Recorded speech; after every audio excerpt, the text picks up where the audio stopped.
Le nombre de décès dans le monde liés à la Covid a dépassé 200 millions. Quelles sont les mesures prises par les gouvernements des pays européens? Quelles sont les principales différences entre ces mesures et celles prises par le gouvernement chinois? Comment les grands pays du monde vont-ils relancer leur économie en temps de crise sanitaire? Comment expliquer leurs différences d'approche sur des questions comme l'origine du coronavirus ou la fabrication et la distribution des vaccins?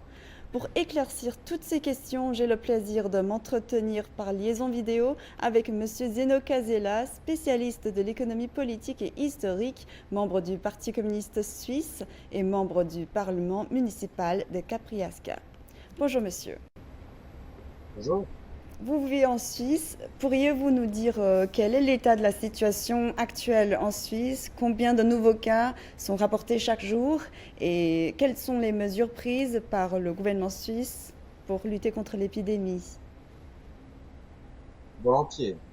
Merci déjà pour l'invitation à cette émission, à laquelle je participe très volontiers. Donc, en Suisse, la situation pour le moment est relativement stable, mais reste préoccupante. On a environ 2500 cas par jour depuis environ 3 semaines, ce qui, par rapport à notre population, fait que on a environ 400 cas chaque 100 000 habitants dans les 14 derniers jours. Donc, c'est une situation qui reste préoccupante.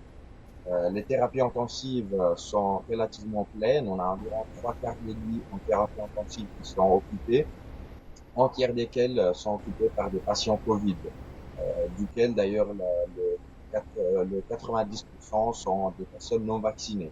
Donc, dans les hôpitaux, si la situation reste critique, on est face à une situation qui est loin d'être optimale. Par rapport à la couverture vaccinale dans notre pays, on est environ autour de 50%, donc il y a encore beaucoup d'espace d'amélioration. Et on a des mesures sanitaires qui sont en vigueur depuis longtemps. Donc on a des gestes barrières qui sont recommandés. On a le port du masque obligatoire dans la plupart des espaces publics. On a une campagne vaccinale que, comme je dis, en train de continuer. Et puis, depuis hier, c'est une nouvelle qui a été annoncée par le gouvernement. Il y a le pass sanitaire qui sera introduit dans la plupart des espaces publics, dans les restaurants, dans les bistrots, mais aussi dans pas mal d'espaces culturels et de loisirs. Donc, il y aura depuis la semaine prochaine une extension de l'emploi de ce pass sanitaire qui sera employé dans la plupart des espaces publics. Vous faites partie de la jeune génération, donc par rapport à ces mesures-là, quelle est l'attitude de vos amis et des gens autour de vous? Pour le moment, une bonne partie de la population a bien supporté les mesures. Elle a bien supporté aussi l'action de lutte contre la pandémie. Mais la population commence à être de moins en moins convaincue, de moins en moins disponible aussi à sacrifier une partie de ses libertés, de ses droits pour faire face à la pandémie. Donc, il y a un risque aussi de division au sein de la société, au sein des travailleurs. On commence à avoir des personnes qui étaient hésitantes à se faire vacciner, qui commencent à être de plus en plus titubantes face aux mesures de lutte contre la pandémie qui ont été prises par le gouvernement. Donc, pour le moment, la population a bien supporté l'action contre la pandémie, mais suite à l'introduction de ce pass sanitaire, il y a des risques effectivement de manque de soutien et de division au sein de la société. L'épidémie de coronavirus a démarré dans plusieurs endroits du monde il y a plus d'un an.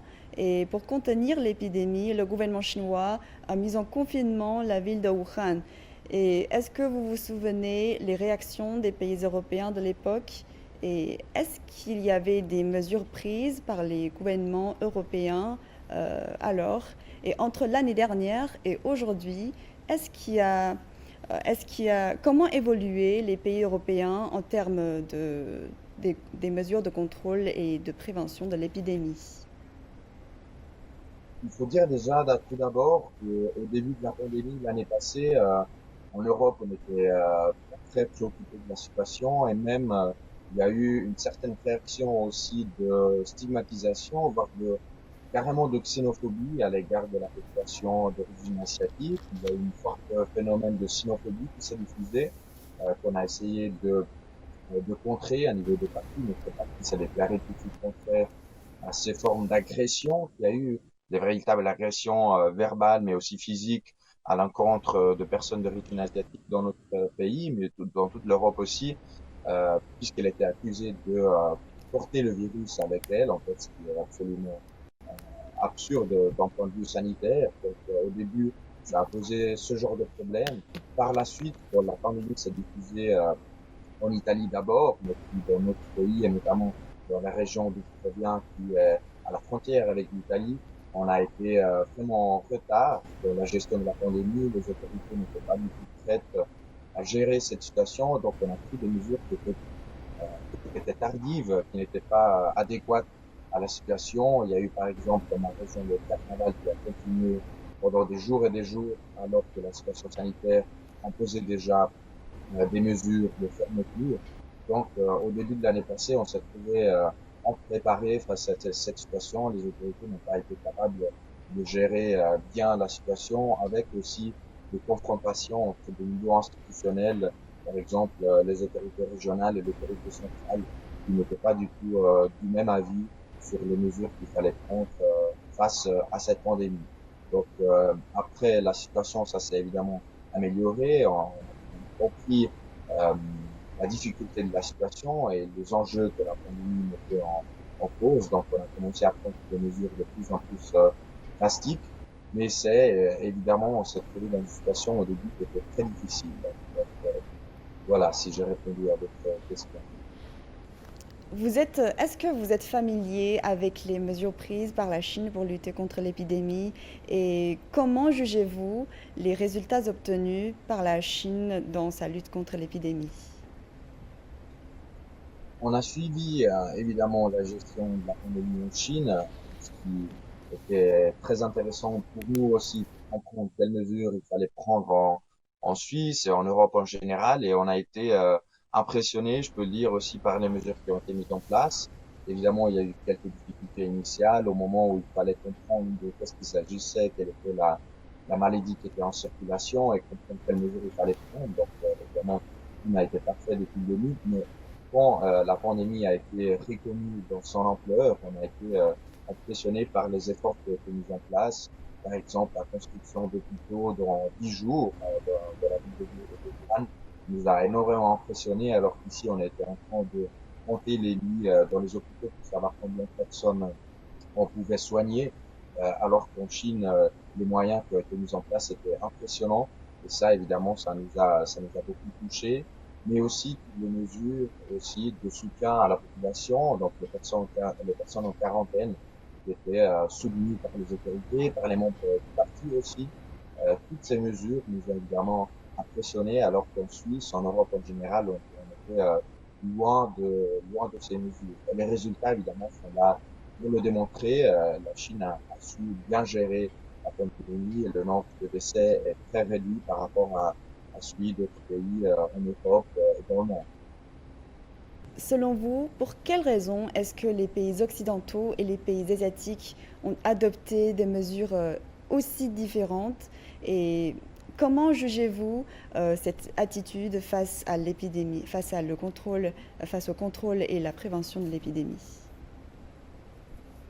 On s'est interrogé sur cette question, évidemment, puisque pas toutes les mesures forcément qui ont été adoptées en Chine peuvent être adoptées en Suisse ou en Europe aussi. Et on a identifié quelques différences fondamentales que je pense peuvent expliquer ces différences.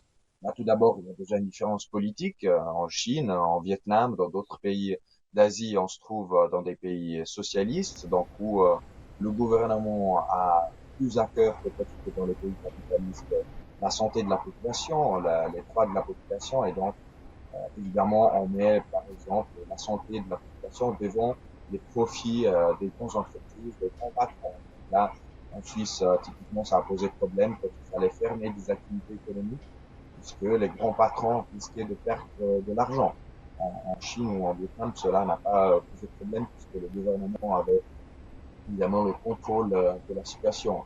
Il y a ensuite des différences économiques qui sont importantes aussi. En Suisse, on s'est trouvé dans une situation d'anarchie du marché où les approvisionnements économiques n'étaient pas assurés par le système économique, alors qu'en Chine, par exemple, le rôle des grandes entreprises d'État, le rôle du secteur public, beaucoup plus important qu'en Suisse, a permis de faire face de façon plus efficace à la pandémie. Ensuite, il y a aussi des différences qui sont, je dirais, d'ordre plutôt culturel et social. Évidemment, les sociétés européennes, les sociétés asiatiques ont des différences très marquées. Il y a un respect de l'autorité qui est différent. Dans notre pays, par exemple, il est beaucoup plus difficile d'admettre de suivre de façon si fidèle, peut-être aussi les indications qui arrivent de l'autorité.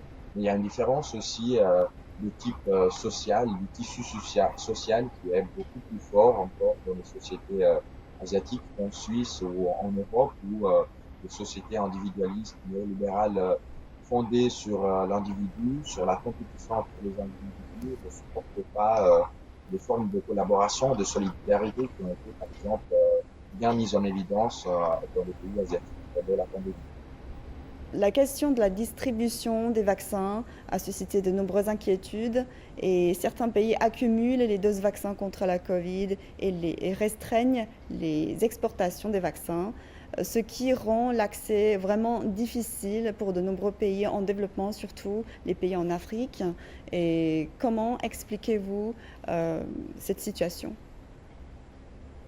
On voit en ce moment effectivement le vrai visage de, de l'égoïsme impérialiste des pays occidentaux. Il y a véritablement une façon égoïste de gérer les rapports au niveau international entre les pays et aussi sur les questions fondamentales de santé entre les pays. Donc les pays occidentaux, ils sont vraiment en train de s'accaparer les doses de vaccins qui sont nécessaires, même pour vacciner les personnes les moins âgées, qui sont moins à risque, alors que dans le reste du monde, il y a des centaines de millions de personnes qui n'ont pas encore été en, en, en situation de pouvoir être vaccinées, même pas une fois. Donc c'est vraiment une disproportion et c'est vraiment une façon égoïste de traiter les autres pays du monde.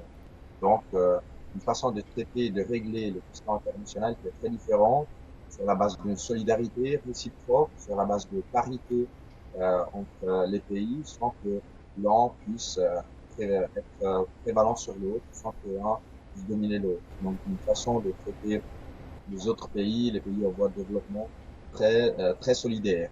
En 2020, la Chine est devenue le seul pays à présenter une croissance positive parmi les principales puissances économiques du monde. Et pensez-vous que la situation économique s'améliore cette année et quel rôle joue la Chine dans la reprise économique mondiale et quelles mesures l'Europe a-t-elle prises pour relancer son économie? La reprise économique chinoise est une très bonne nouvelle pour l'Europe aussi. On sait depuis longtemps que la Chine est le moteur de la croissance mondiale, donc face à la pandémie, la reprise du système économique chinois est certainement une très bonne nouvelle. Les perspectives futures ne sont pas forcément si claires. On sait que avec la montée des cas en Europe, avec les incertitudes générales qui existent, avec les difficultés d'approvisionnement que l'Europe est en train de faire face, il ne sera pas évident d'avoir une reprise économique si forte et si facile dans les prochains mois, mais on y espère. Il est certain d'ailleurs que l'exemple chinois est à prendre en compte aussi sur certains aspects. On sait que par exemple le grand secteur public et le fort secteur public chinois a été essentiel pour la reprise économique, ce qui pourrait être un exemple et devrait l'être aussi en Europe. Et d'ailleurs, on sait par exemple le président Xi Jinping a décidé récemment a proposé de redistribuer majoritairement la richesse dans le pays, ce qui est un exemple à prendre en compte en Suisse, en Europe aussi, où il y a une disparité sociale et une disparité des richesses qui est croissante et qui a été accentuée encore plus par la pandémie. Donc il faut certainement regarder à ce qui se passe en Chine avec un certain intérêt. Merci monsieur pour votre analyse. Et c'est la fin de cette émission. Merci de l'avoir suivi. Je vous souhaite une très bonne suite des programmes sur CGDN français.